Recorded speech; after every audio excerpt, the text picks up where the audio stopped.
Welcome to the final video lesson, tips to make the most of the process.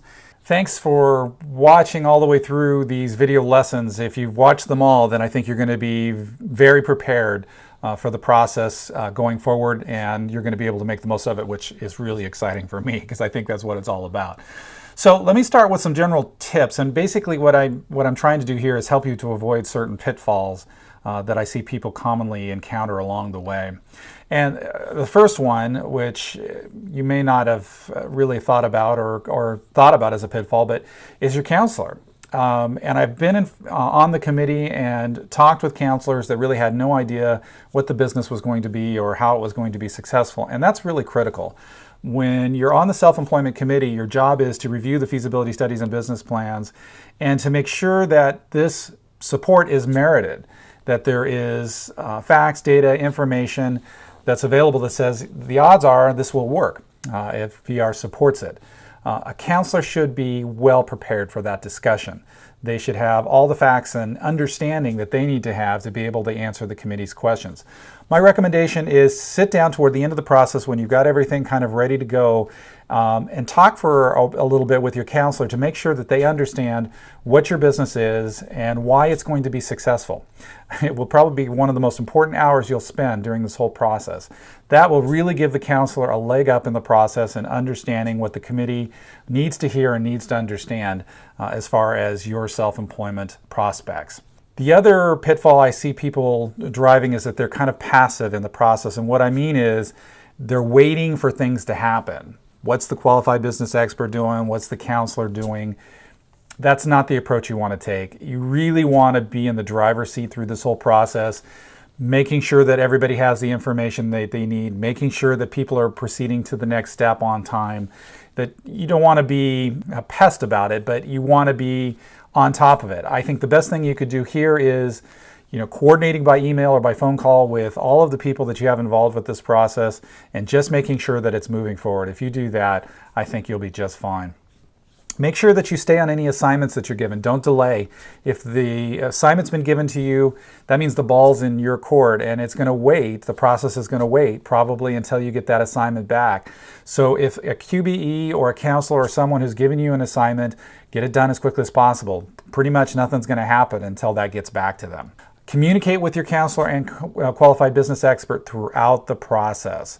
I think one of the best things you can do is to be engaged and interested in where this is going. Again, you're talking about the startup of your business and you're excited about it and wanting to make it happen. These are the people that are here to support you, but they need to hear from you and they need to be understanding what it is that you're needing and how you're going forward.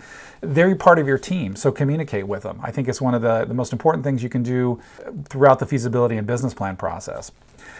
Be flexible with regard to time. I know everybody wants to get to the point where they get funded and they get on their way, but the reality is vocational rehabilitation's job is to assess whether or not this path to self-employment is the right one for you and will support you with your disability. It's a good cause. It's a good goal that they have here.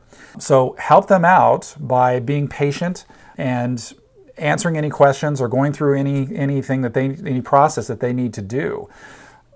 Keep the process moving is your best way to figure out how much time it's going to take to complete it, not by setting arbitrary time limits and deadlines. It's going to take the time it's going to take. Your way of making that go fast is to keep your part of the information, part of the process flowing.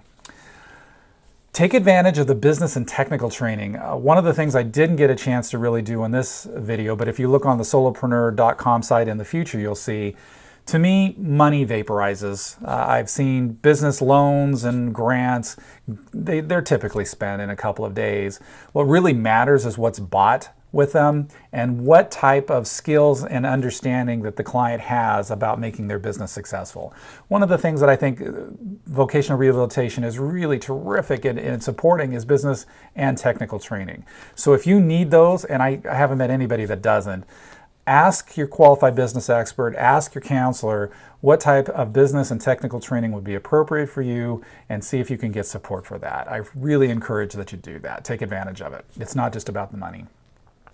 Do your homework. The more informed and more engaged you are in the process and the more knowledgeable you are as a result, the better this result of this process is going to be. So do your homework with regard to your business, do your homework with regard to VR and what they're trying to do. Really learn what this is all about and how you can become successful. Any meetings that you have, come prepared for them. Don't kind of wait until the last minute to get ready. Be ready. Again, we're trying to avoid any potential for delays here. You need to have your information or whatever it is that you've been asked to do ready to go for any meetings that you have. And be ready to share financial information. The reason I mention this is that some people are a little skittish, and I understand, about sharing personal information or business information if you have that. That is part of the process. It is required and it's necessary for your own benefit.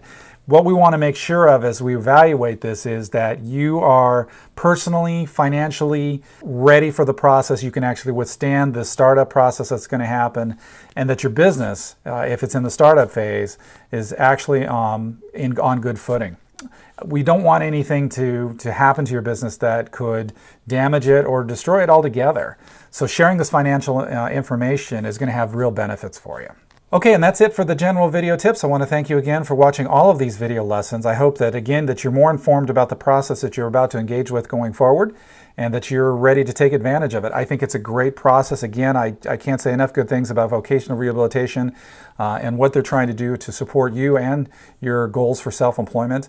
But it is rather a challenging process, and the better informed and better prepared you are, the better results you're going to get. Thanks again.